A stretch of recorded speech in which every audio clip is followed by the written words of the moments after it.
Welcome to the Answers Yes podcast, where we interview some of the most interesting people that have said yes to opportunities in their life. We hope that through these stories, you can learn to create your own destiny by saying yes along the way. Join us as we explore the new series covering topics such as passion, integrity, and hard work. I'm your host, Jim Riley, and I hope you enjoy these interviews as much as I do. I believe that everyone has an important message worth hearing. Today I sit down with Kyle Nace, who is a first responder up here he's in Whitefish, Montana, and he's got a wonderful story. And what I love about Kyle is not only is he a first responder and he's serving our community, but he's gone above and beyond by starting a local business that helps keep those emergency vehicles on the roads through repairs and updates. And I love how he's taken his spare time to create an opportunity not only for himself and his family, but as well as the 9+ employees that he has in the shop. So it's a wonderful story. We start out a little bit slow, but we really get into the meat of it. I think the gold is about 30 minutes in. And it's very appropriate to be sitting down with Kyle as I'm working with another colleague of mine on a new program that is basically, it's going to be called Revolutionary Response, and it's about helping first responders. So stay tuned for more details on that. I can't wait to showcase that on one of these shows and tell you all about it. But in the meantime, please enjoy this sit down that I had with Kyle Nace from RES and Patriot Trukworx up here in Columbia Falls, Montana. Hello and welcome to the Answers Yes podcast. This is my first official live, in-person podcast in Montana. Happy to be doing that. Most of my shows are call-in, so I'm sure the audio quality is going to be better. And I'm from one of my new favorite places in town. I'm at one of my new favorite places in town. I'm going to call it Patriot Trukworx because that is who's going to be working on my truck. So if you saw my Instagram post last week, I brought an old Ford up from Southern California for my wife, and I needed a shop to work on it. And my good buddy, Sonny, who used to navigate for my race car, is up here in Montana. And today, I'm going to interview Sonny's boss, Kyle Nace, who's live with me. What's happening?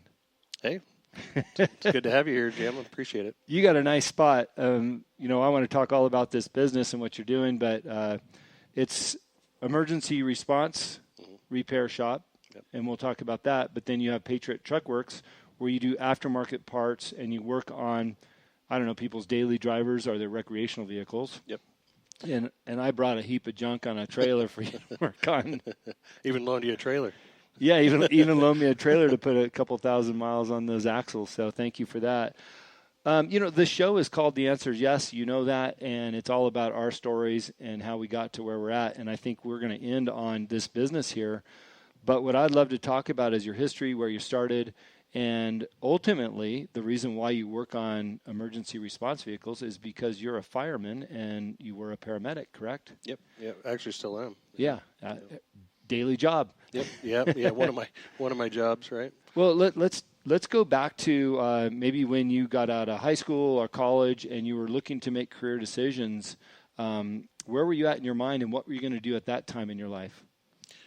Well, I think like most kids in high school, you think you know everything and where you're going in life. And at that point, my dad ran a construction company, and that brought me down to the Phoenix area, which just by chance I got a scholarship right out of high school to go to Universal Technical Institute for HVAC and electrical repair, which most of the way through the program I realized wasn't for me, but that led me into the construction industry. And although that's not what we currently do, it taught me a lot about how to build things, how to measure things, what reveals are, what plumb and level look like, and led me down the path of, my dad's much like me, very, very particular about the way that the end product comes out. And that's, so I guess, to answer your question, we all think that we have a plan and we go down a certain path, and then, that changes pretty dramatically, pretty quickly. Yeah, and a lot of times our parents try to influence us as to what they think might be best for us and what they're good at. Right. That doesn't always work either. Right. My dad was a sheriff and then a truck driver. I wanted to be a sheriff, definitely did not want to be a truck driver, but even he didn't want me to be a sheriff, so I wound up going a different path.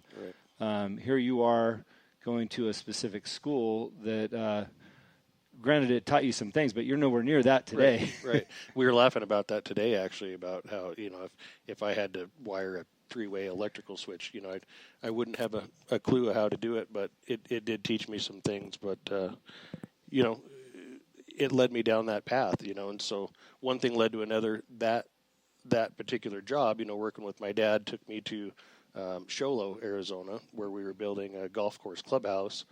And then while doing that, as a superintendent working for him, building this golf course clubhouse, I found the local fire department and went in, inquired with them about volunteering, and one thing led to another. I was still working in the construction field, but that that passion for wanting to be a fireman like every little kid did. I'm kind of one of those people that sees an opportunity and goes for it. And I think that you probably, identify with that. Yeah, for sure. So, they said, here's the path, right, of what it's going to take to be a fireman. Yeah. You got to put in the extra time. We're not going to pay you for anything. It's going to be on your time, your money to get your EMT and come in and meet a certain amount of hour requirements to, meet our goals. And if you do, you might have a chance of being a real actual paid fireman someday. So I did that for several years where I worked in construction, went through my EMT class, and worked as a phlebotomist, which is basically like somebody that takes blood for you. Yeah. I could never do that, by the way. At an urgent care clinic. Yeah.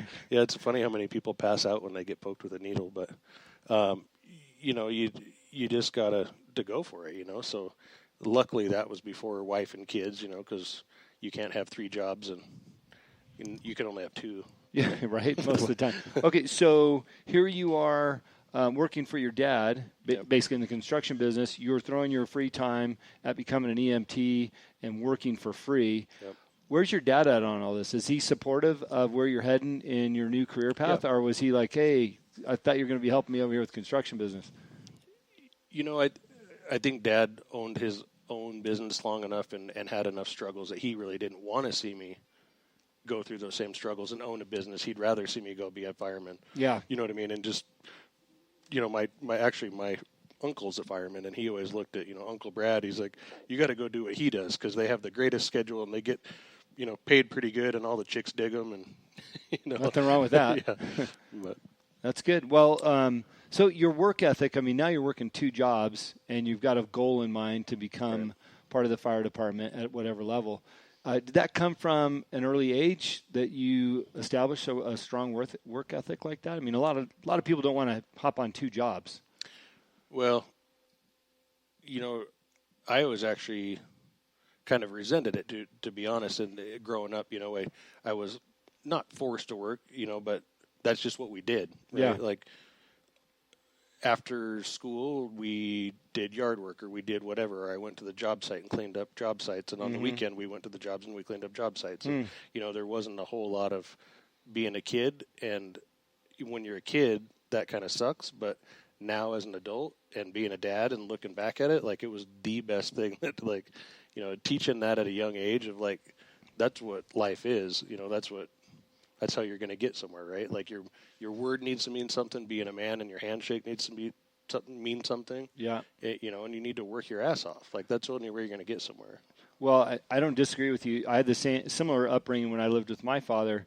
He did gardening on the weekends and like yard construction, built fences and cement and stuff like that.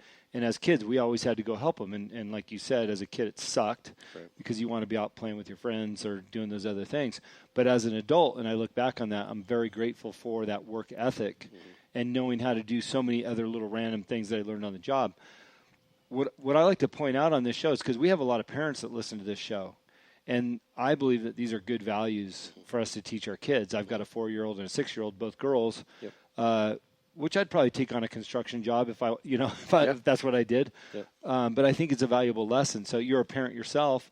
Are you employing some of those tactics with your kids? Are they old enough? I mean, you were getting there, and it's funny.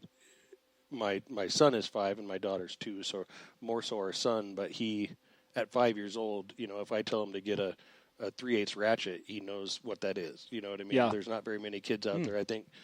I really think that it's kind of becoming a lost, I don't know if you want to call it an art, but like a lost skill, right? Like everybody's into computers and programming, and they got kids in coding classes now. And like, I think the vocational arts, and it's kind of what, you see like on TV, Mike Rowe talks about a lot, the vocational skills are still here and real, but they're not being taught. It's kind of becoming a lost art. So I very much, want to push not push my son, but support him, because he's very interested on his own. Yeah. Like he wants to go out. He's 5 years old and he rides a 4-wheeler standing on the seat and stuff, like, you know what I mean? Like, and he wants to work on it, and he wants to, pretend to take the wheels off and grab the air ratchet and, you know what I mean, work with it and that sort of thing. So yeah, it's interesting. When my daughter was 4, she would pick up the tools, and try to do something with them, and I was always fascinated by her desire to do that. Oddly enough, we're in Montana, and this might sound like extreme. You got your 5-year-old, introduce him to hammer nails and stuff like that. But we got neighbors up on the hillside where we live, up by Ashley Lake, and all the kids from 2 to teenage years all contribute to the household chores every day. Yep. Like, it takes the whole group of them. I think there's 8 members that live there. Like, they're all doing something. Yeah. Kind of the old school mentality. Like, that's why people used to have 8 kids, because they farmed, and that's why we have daylight savings, because they farmed. And they kind of figured on they'd have 10 kids because 2 of them were going to die, and you know what I mean. Like, it was truly like they were part of, like you said, the workload and that sort of thing. And not that I want to do that, but I do think that it's important to instill, like you said, like chores and the rest of your life is going to be work. Yeah. Period. Yeah. Like, so you might as well kind of learn early what work is, you know what I mean? Like, and I think there's a fine balance there, though. As much as I say that, I think that kids still need to be kids too, so. Well, you can instill the values of work in moderation, I believe, allow them to still have fun. But, I think it's important to introduce them at a young age. I mean, we got Sonny in the shop here listening in, making sure we don't mess around tonight on this thing. But, his kids, they got a full farm over at his house. Yep. And I'm watching him feed the chickens and the goats and the cow and everything. Yep. And, I know we're getting a little bit away from your own story, but I just think it's so important to instill those values with kids about work ethic and the like. And it's just interesting. I mean, most of my listeners know I came from California, and I'm up in Montana now. Right. The differences between, kids in California on their iPhones inside and the kids up here, it's very refreshing to see another part of the country where, those values still exist, that I'm so proud of, not only as an American, but as somebody that grew up in a household where my dad instilled those values. So, anyways, slight diversion. Well, no, but it ties in, and like you said, Sonny has we kind of call it up here like a hobby farm, right? He doesn't do that because that's his source of, finances. Yeah. But it's enjoyable. We've got a little hobby farm, in fact, Sonny and I have shared hay, and his one cow came from our farm, and you know what I mean? Like, that's what we do, right? And it's a great way that's actually why I own the property that I do. So our kids have a place to ride a 4-wheeler, and if they want to get into 4-H when they get a little bit older, they have they have a barn, they have a pasture. If they want to get into that, they can. But it teaches them responsibility and work ethic. Not that we're going to be like slave drivers, but they just got to know that, part of life is hard work. When it's 20 below outside and the cows are out of food, you got to go out and feed the cows in the cold, and my son's all about it. Like, kids are funny that way, right? They don't know that it's work. Mm-hmm. Like, they're on board with it. Like, it's 20 below and then we got to feed the cows. Do I get to drive the tractor? Yeah. Let's go. It's going to be fun. They're all about it, Well, what's interesting to tie this into our show and our regular message is that, we talk about the entrepreneurial spirit and people that are successful, and everybody that's on the show has had success. I would say 99% of everybody on this show has had a childhood job of one form or the other, whether it was the lemonade stand or the paper route. Some of us are old enough to know paper routes. Or some of the other random jobs that kids did for their family. And I think that resonates when you look at